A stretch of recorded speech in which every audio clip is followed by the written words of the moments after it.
జై శ్రీమన్నారాయణ శ్రీనివాస వెంకటేశ గోవింద గోవింద గోవింద. శ్రీమన్నారాయణ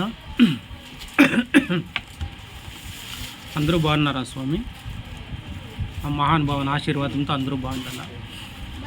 ఇప్పుడు విషయం ఏమంటే, ఈరోజు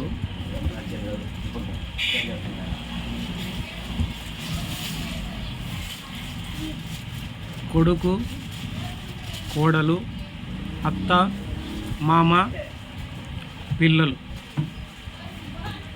దీంట్లో పరిస్థితి ఎట్లుందంటే, ఇప్పుడు భార్య భర్త మేము కలిసి ఉండాల, పిల్లలు మా దగ్గర ఉండాల, వాటికి స్టాప్ అయిపోయింది.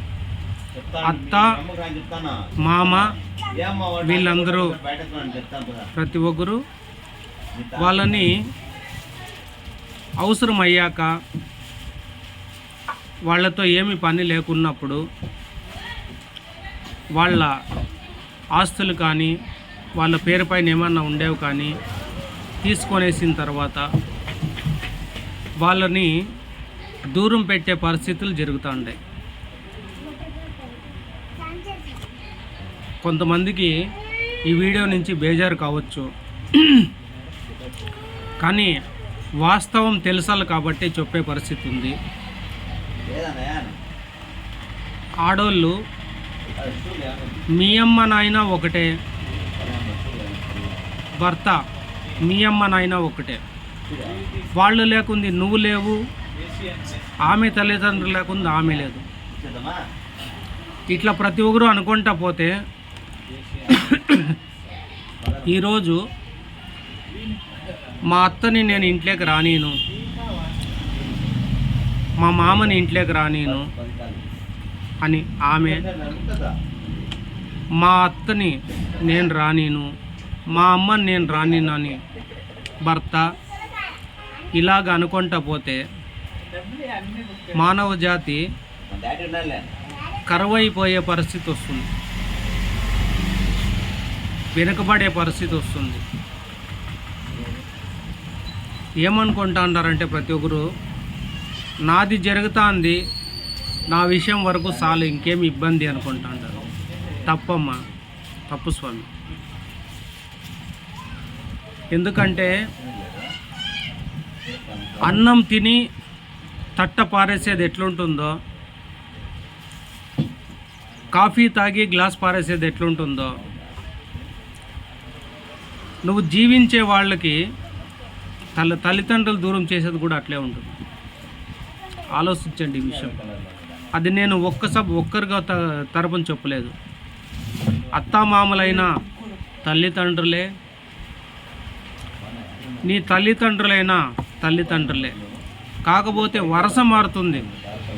పెద్దరికం కానీ తల్లిదండ్రుల విలువ కానీ ఎక్కడా పోదు. అర్థం చేసుకోండి. వాళ్ళకిచ్చే గౌరవం ఇవ్వండి. ఇంట్లో ఒక మూలనన్నా ఉన్నియండి కనీసం. వాళ్ళింటి దగ్గర వీళ్ళింటి దగ్గర ఆ అనాథాశ్రమంలో అట్లా అవి ఉంచేది దయచేసి చేయొద్దండి. రేపు పొద్దున్నే మనకి వయసు అవుతుంది, మన బిడ్డలు మనతో దూరం పెట్టే పరిస్థితి వస్తుంది. ఎందుకంటానంటే, కడుపు నొచ్చినోనికి కష్టం తెలుసు, ఆకలి అయ్యేందుకు భోజనం తెలుసు, చూసేవాడికి ఏది తెలియదు.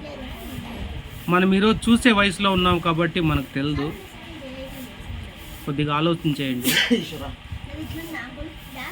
ప్రతి ఒక్కరిని వేడుకుంటానని అనుకుంటారో, రిక్వెస్ట్ అనుకుంటారో, అర్థం చేసుకుంటారు. అర్థం చేసుకోవాలని ఈ వీడియో లైకుల కోసం కానీ 10 మందికి షేర్ చేయాలని కానీ చెప్పే వీడియోలో నా దగ్గర 50% ఉండవు. 50% అడుగుతాను. ఎందుకంటే ఆ 50% నుంచి నాకు వచ్చిపోయేదేమో అది పక్క పెట్టండి. నలుగురికి తెలిసే విషయం గురించే నేను మాట్లాడతాను. నలుగురికి మంచి జరగాలనేదే మాట్లాడతాను.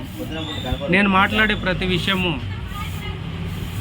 యూజ్ అండ్ త్రో ఉండదండి. అర్థం చేసుకోండి దయచేసి. యూజ్ ఉంటుంది కానీ యూజ్ అండ్ త్రో ఉండదు. ప్రతి విషయాన్ని కొద్దిగా ఆలోచన చేయండి. అర్థం చేసుకోండి. మానవ జాతే కాపాడండి. తప్పుగా చెప్పింటే క్షమించండి.